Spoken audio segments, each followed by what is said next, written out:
friends. Welcome back to the Manifesting Money Podcast. I am super happy and grateful that you are tuning in today because you are in for a treat. So if you are currently listening to this episode right now, that means that you have manifested this. You are in our vortex. So if you're new, thank you so much for tuning in and investing your time and energy into this podcast and learning more about money mindset, because your testimony is actually what's going to help us tell other people about this. And if you are coming back to the podcast and a long-term listener, again, thank you. We appreciate every single one of our listeners. And one of the ways that we love to show appreciation for not only you listening, but you doing this inner work on your money mindset is sharing stories. So today I have a story from a beautiful soul. Her name is Jessica Starshine. Well, I'm not sure if that's her last name or if that is just what you have on Instagram, but this one is for you.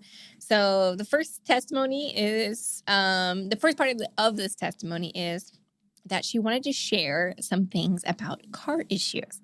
So she started off by saying, I have to share something with you. You always talk about car issues, LOL. I truly feel like I'm going through some big changes, and I found myself putting myself back into my safe bubble recently. Feeling overwhelmed and ready to scream, I decided the only way that I was going to get out of this fear is by taking action. I owed the IRS $48,000 from 2018 tax return, and it continues to grow. So I have been making small payments, not really looking more into just letting it have the power over me. So I decided to see a different accountant for a few weeks ago. Not only do I now not owe any more back taxes, but I'm also getting money back. I decided right then and there that I was never going to go against my gut instinct and started to educate myself. So 2 weeks ago, the universe tested me by my car breaking down. I was on the freeway when my car began to lose power, and when I pulled off, still on the freeway, but still off to the side, my car completely died. Every light in the car seemed to have came on, and I knew that it was going to be something big. So my first reaction was, I'm just going to get it towed to my house because I don't have the money right now to fix this, and I'm not going to wait once I return back. But I need to trust my instinct, and I need to educate myself, and everything that I had told myself I would no longer hesitate on. And I decided that I was going to get the car towed to a dealership so that at least I'll know what I'm dealing with instead of being stuck in the dark in a corner. Well, a few days later, I got a phone call from the dealership. Everything that was wrong with my car was covered under my extended warranty. I paid nothing for the car getting fixed. I felt so light and free, and every time I look at the clock, there's always different numbers. It's either 444 or 222 or 111, 1212, 1010 all day long. I turned my car on and the coolant light came on. Instead of freaking out, I just laughed, and I stood in line at Napa Auto Parts for some coolant, and I could hear your voice messages from my messages from your podcast playing in my head. I got back to my desk to look at the time, and it was 111. I'm rewriting my story, and it is becoming my reality, and I feel it. So sorry that this message is so long, and I just felt like I needed to share it with you. So this first message was on March 28th, and then the second message came on April 8th. It reads, okay, if you remember the last few messages, let me tell you that I just received a check for $10,000. And I was supposed to be receiving a check a few months for $5,000, but I got this instead. I have been letting go of fear. I have been letting go of my fear with money and car issues, and this is amazing. So here's a little shout out. Woo! I'm so happy we get the sports. We did a little sound effects, but thank you, Jessica, for sharing the story. Thank you for investing your time and energy into the podcast, and thank you for implementing all the things that we teach. So if you guys have been tuning into my Instagram stories, you would know that I actually just got back from a retreat, or I guess a live event, I'm not sure what to call it, with Lewis Howes. So if you haven't heard of Lewis Howes, I highly recommend the School of Greatness podcast. But I was But I had the opportunity to be in the room with not only him, but his whole team and other people who were operating at the same frequency of not only teaching and educating, but really stepping into their power and helping a lot of people by doing that. So one of the biggest things that kept coming to the surface is that if you don't use it, you lose it. And that really stuck with me while I was there, because it's just a reminder that it's not about being happy and positive all the time. It's about being aware that your thoughts are creating your reality and you have the power to shift it all just by the way that you think and investing time and energy into reprogramming your subconscious mind. So I have an amazing guest for you today, and I'm so happy and excited to bring Emilie on. She had me as a guest on her podcast, and one of the biggest things that we brought up on this specific episode was releasing the belief that you have to work super hard and getting out of this hustle grind mentality. So a lot of people are not conscious that always working, always hustling is actually a form of scarcity. And it's one of the biggest money blocks. And it was so awesome to hear Emilie's story, and not only hearing the difference when she understood this, but also hearing her story about how she invested in herself. I thought it was so amazing how she was able to quantum leap in her business and again, start to step into this role where she was teaching other people. Another thing that we break down in this podcast episode is the imposter syndrome that comes with this. If you haven't already heard the episode, I think it was previous to this one, where we talk all about all the things that I wish I would have known. Actually, I think it was 2 episodes back, where I talk about all the things that I wish I would have known before I quantum leaped. And that is one of the biggest ones, is the belief that it's too soon for you to teach, or that you need to have XYZ qualifications before you start telling other people about that. And again, that's just a belief. And Emilie is a prime example of what happens when you start to not only become conscious of this belief, but start to challenge it and choose to believe otherwise. So last time announcement before we get into the podcast episode, if you are listening to this before April 21st, we are doing a free 3-day manifesting money workshop. Oh, crap. If you were listening to this before April 21st, it's Thursday, and we are hosting a free 1-day workshop where I'm going to be telling you guys a step-by-step process of how to release your money blocks. All right, loves, that's all the announcements for this podcast episode, and I cannot wait for you to hear Emilie's story. Hi, friends. Welcome back to the Manifesting Money Podcast. I am super happy and grateful that we have Emilie here today. Emilie, I just gave you an amazing intro, and I want to thank you again for adjusting the time to be here and also being vulnerable and sharing your story. So we're going to do some rapid fire. But first question for you, Emilie, is how are you doing today? I am doing good. Thank you. Yeah. It's been a busy day. I know it's only afternoon for you, isn't it? But evening for me right now. But yeah, super, super good. Yeah, we were just talking about the time change and how who started this dang time change. And it was so crazy to me that someone said that, oh, well, that state didn't have time change, or that country didn't have time change. And I'm like, who is making this up? So anyway, I just thought that was so funny, because time zones alone always confuse me, but time change is another thing too. So it just goes to show that we were meant to have this podcast episode today. So like I said, we're going to start with some rapid fire questions. And my first question for you is, what is your morning routine?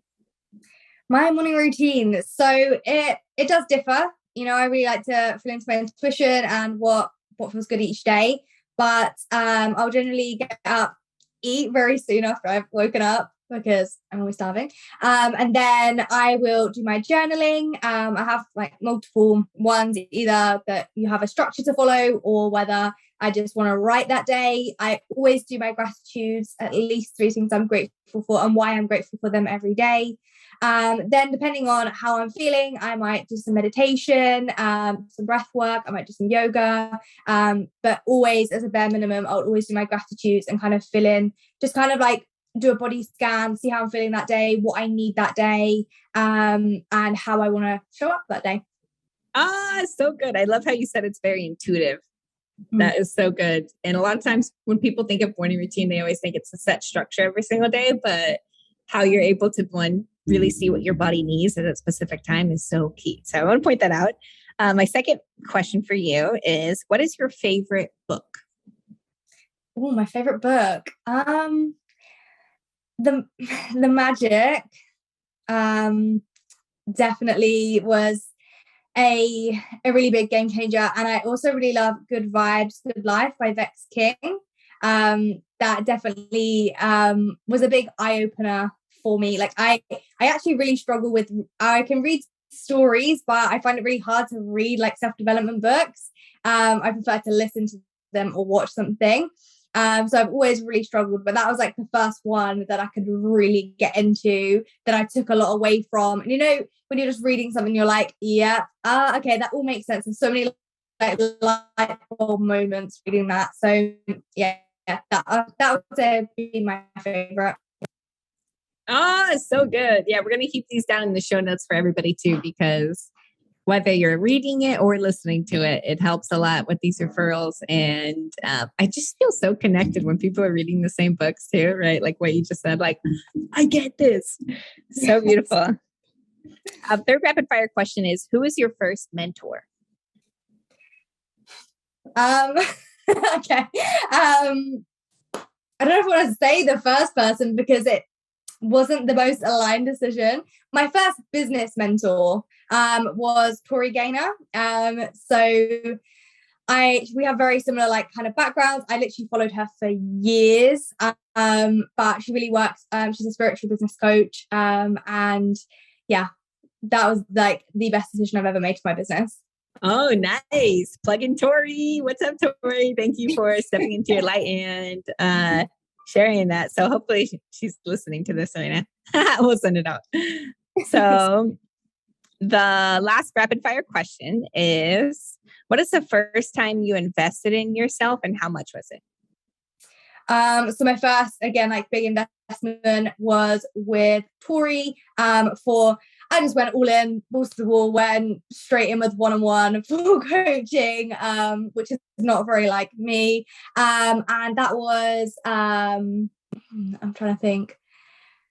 So I first started off with like a lower level of it. I think it was around like 5K was my first like business investment with her. So I kind of just jumped in at the deep end, made it work. Yeah, quantum leap right there. This is something that I love to point out to people too, because even you being on here and sharing your story is what's building the belief in other people of what happens when they take that leap. So beautiful. Thank you for sharing. And now I'd like to dive into some deep stuff when it comes to your story and all the shifts that you've had, especially even after that investment. So where would you like to start?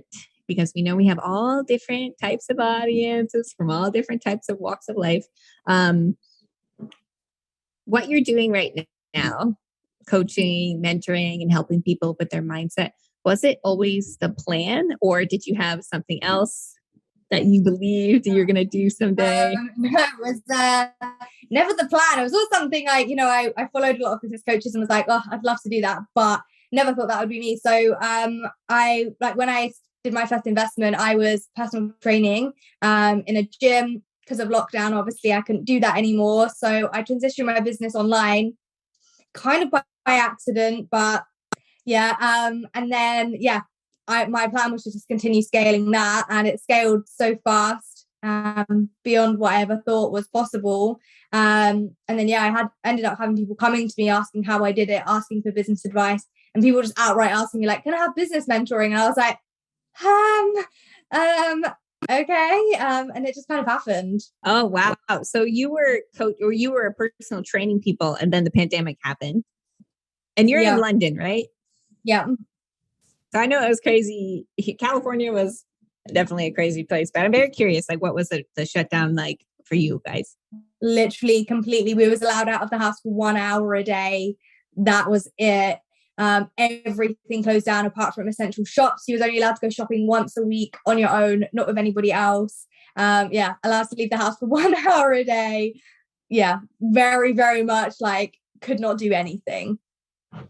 Wow. And it's just so crazy because, again, I know we have different listeners from different areas and we're based out of the US. So it's like, it's crazy to see how differently it affects different areas and just, again, the shifts that happen within it. So your personal training, so many people are were they wanting workouts at home, or were they wanting like, were you kind of teaching them about like food and stuff, or what was it mostly? Yeah, so teaching about food and stuff, but it was a lot of workouts. Back then I did a lot of like live workouts where you could follow along. Like people were lonely, they were very bored. We'd never had that much time on our hands before. Obviously you might have good weather all the time. We definitely do not. And we literally had this massive heat wave like that summer. It was literally like 30 degrees, which is really hot for us. So everyone suddenly wanted to, get fit and get healthy, especially because of the pandemic, and keep themselves fit and healthy. So yeah, it was a lot of like live training, and then learning about body confidence, self-love, being able to still eat your favorite foods and be able to lose weight. Oh, okay. This is so key. And it's so funny because this is what I'm working on right now. It's like of what you're talking about. Again, workouts and eating and all that stuff is one thing, but really understanding like emotional attachment to food and, the subconscious beliefs that you don't have to measure every single sugar ounce and all this different stuff. And so you can still have that healthy balance. So awesome that you're teaching people that, and also seeing how, again, it was a supply and demand, right? How the whole world got shut down and opportunities manifested because most of the people who, a majority of the world were going through shifts like this were losing income. They were losing all of the things that they were, their identity was attached to. So it's awesome always to see just a paradigm shift to see of what was happening for other people. Because our stories are very similar too. It's the same thing with like makeup. And I'd love to know, right? You have now people who were coming up to you asking, how did you do it? How do I start a business like this? What was the shift from there? So I kind of, I went straight to my mentor. I was like, what do I do? Like people are asking me for this. And it's something I'd been feeling into for a couple of months because the more I'd, learn, I scaled my fitness business to 6 figures in I think it was around 8-9 months, which was absolutely insane for somebody like me back then. So I just kind of put a plan in place and was like, do you know what? Rather than sitting here thinking about all the things that could go wrong, just book in someone for a business intensive. I have all the knowledge in my head. I know how to run a business, how to scale a business. So just go for it. I booked in my first business intensive client, and it just went from there. Oh, so good. And I know you have separate Instagrams. So what were the steps when you make that decision? So first, let's say someone's in that seat right now where they're like, oh my gosh, everybody's asking me for this, but I don't know where to start. Like what specifically did you do when you made the decision to start coaching? So I didn't have 2 separate accounts back then. I had one. So I just announced it on there, because of other little memberships and stuff I'd been in the past. I had quite a lot of personal trainers, fitness coaches already on my profile on Instagram. So I just put out a post saying that I had some spots open for some business intensives, and I could not believe how fast they just went.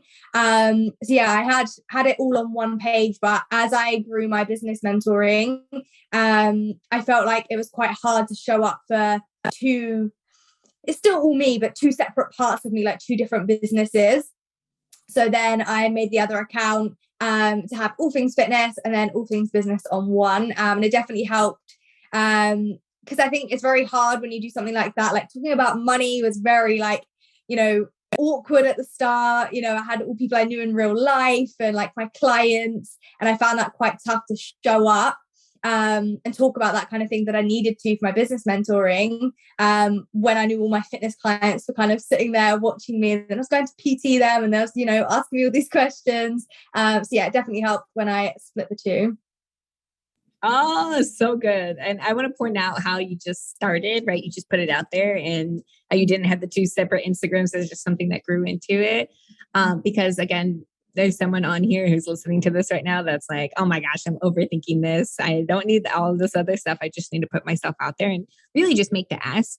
And I love this part of your story again, because it's kind of like God, universe, source is literally like sitting here like waiting, like, oh my gosh, when are you going to wait? When are you just going to make the ask? Because we're over here waiting to give you all the things that you've been manifesting. But again, it's just on the other side of that fear. So when you went through this shift, what were some of the beliefs that came to the surface once you actually started coaching? Maybe like after the transition, transaction, was there any imposter syndrome thoughts that came to the surface? 100%. I really struggled with that. So as I mentioned before, I did work with a mentor in the pandemic for my fitness business, and they was not too kind about the transition. They actually told me I shouldn't bother, I'm not going to make it. So I didn't want to talk about them. Yeah, I had a lot of people, who would say things like that, or, what gives you the right? And I definitely had a lot of imposter syndrome come up. Like, especially, I even had someone message me, and I'm going to say how it ended in a minute because it's a key thing. But they messaged me saying, oh, you've only been doing this online for a year. Like, what gives you the right to do this? Do you really think anyone's going to want to come and work with you? And the thing was, a year later, they came and asked me how I freaking did it, and became my client. So yeah, there was definitely a lot of imposter syndrome, some fears around not kind of being good enough. And yeah, like kind of like, what gives me the right to do that? What are people going to say? And definitely like talking about money was a huge thing for me that I had to break through. Like, I knew my family were watching, my friends were watching, and then I was going on there talking about, money and mindset stuff that they didn't really understand. It was definitely very scary, but the best thing I ever did. Oh, so good. Okay. I do want to bring that past mentor to the surface and just kind of talk about it for a second, because there's probably someone on here who's going through the same transition, but they're not even conscious that that person's projecting fear on them. Like, a lot of times we actually develop this like trust with our coaches and our mentors. And again, I always tell people, like, pay attention to who, when they say it, it clicks for you. And like, I've invested in people as well who were awesome and amazing, but they just weren't that person for me. And I invested into them for wrong reasons. Like, pretty much like, oh, their program is going to fix everything for me. Right. And something I wanted to point out again about what you're talking about, and how that person, again, probably unconsciously projected that fear of saying, hey, you can't do this, because they didn't believe that from themselves.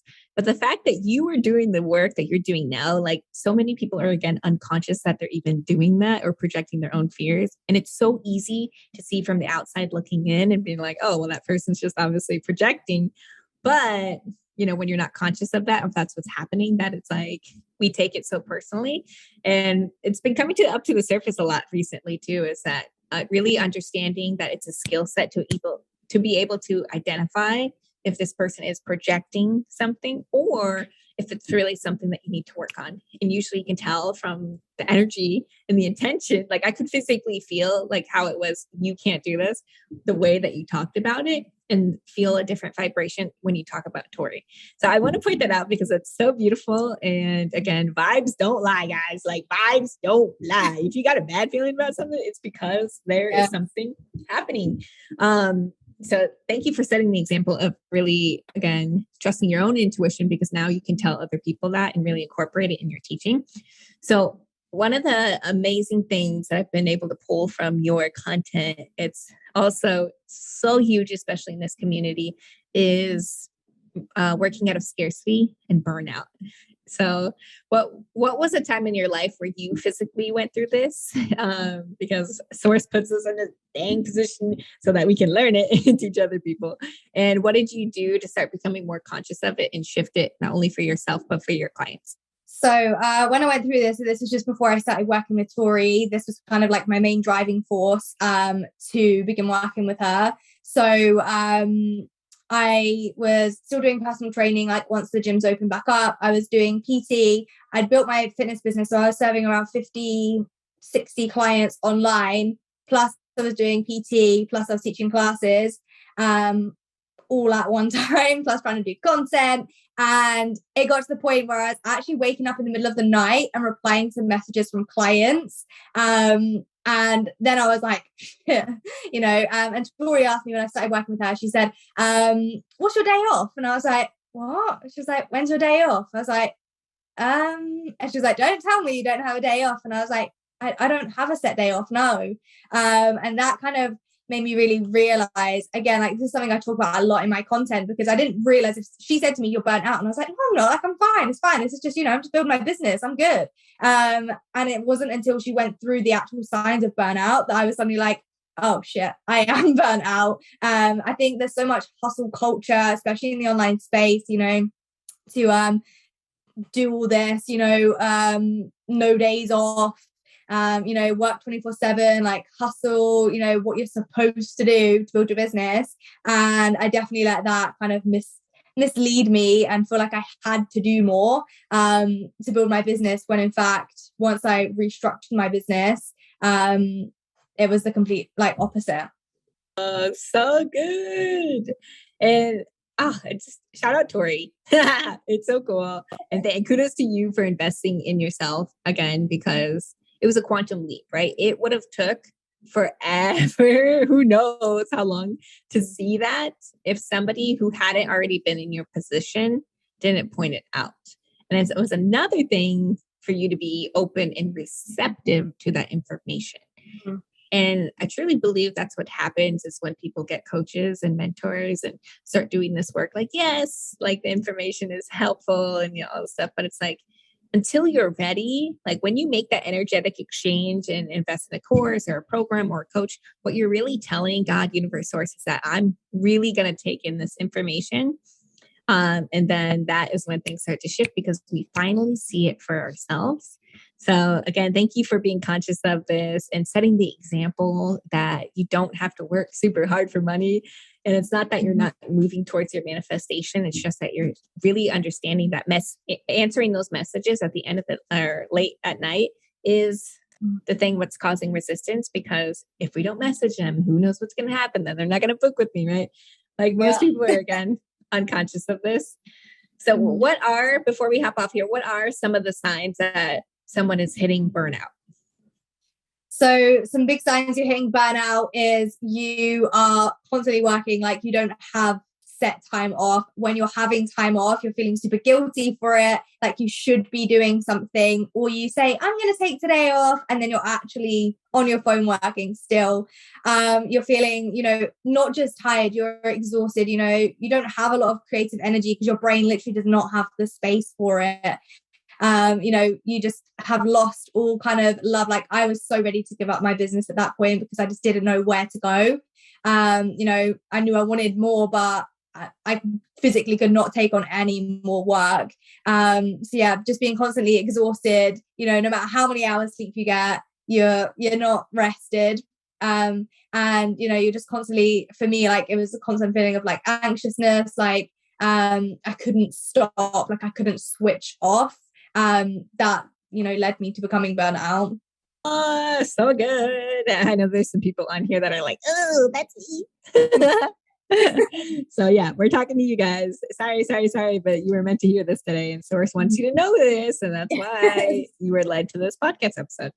So Emilie, I want to thank you again for stepping into your light and again, feeling that fear and doing it anyway, listening to all that imposter syndrome or the fear that was projected and understanding that those were just other people's beliefs.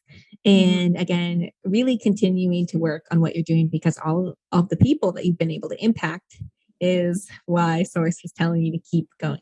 So I know you have a couple different ways that people can continue this work with you, but if somebody's listening to this right now and they want to work on their money blocks, and maybe they're specifically in London, you're in London, right? Mm-hmm. Oh my gosh. Okay. I'm coming to London in a couple months in July. Exciting. Yeah, so we need to connect when I get down there. But let's say, again, somebody is listening to this and they want to dive a little bit deeper into this mindset and get really clear on the burnout that they have and how to reprogram it. What are the ways that they can work with you? So I have my one-on-one coaching container. So again, this is all completely personalized coaching, but it takes a lot of courage to restructure your business. Like it's scary. I'm not going to lie. It is scary. You know, your business is your baby, but it has to be done. So we'll go through restructuring your business, working on those limiting beliefs that you have. So there's a lot of strategy, and then there's the mindset stuff in there to completely restructure your business, heal your mindset, so that you can then start living the life you actually became your own boss for, rather than what you're probably giving yourself it worse off than when you was employed. And then I also have the Release Your Inner Queen Academy, which is all on money mindset and manifestation. And it's designed to help you realize your true potential, clear money blocks so that you can manifest anything that you desire, and live the life you've always dreamed of. Yes, so good. And if you were somebody, I want to point this out while you're saying I had this download. If you're somebody who has been doing the work on the mindset and you're like, okay, I know a lot of these concepts, I know a lot of these things, like I just have to download to share, like book a one-on-one, because a lot of times we are, again, in this position where we're not moving towards the manifestation enough, right? So yes, strategy and structure is one thing, but more talking about the beliefs that come up when you do those things. So if that is anyone listening here today and you're thinking about this, please, please, please book the one-on-one, because it really does cause that shift, right? How you talked about with Tony, right? Or Tori, sorry. I wrote Tori and it looks like Tony. Tori's like probably hooting and hollering right now. But yeah, just that's a perfect example. And again, thank you for holding space for people like this and giving them that time and energy to help them go through that shift, because now they're going to impact a lot of people. So where can everyone who's listening right now find you and get in your energy? So I have my podcast, Spill the Tea with M. That is all money mindset, manifestation, a little bit of strategy thrown in there. And then I have my Instagram, which is Coached by M. And again, you literally have everything. And right now you're going to get a lot of support with burnout. So if you're really struggling with that, then that is the place to be. Yay! Awesome. We love to hear it. So thank you again, Emilie, for holding space for us today and getting on this podcast episode. And we will see everyone else in the next episode. Bye. Thank you. Bye.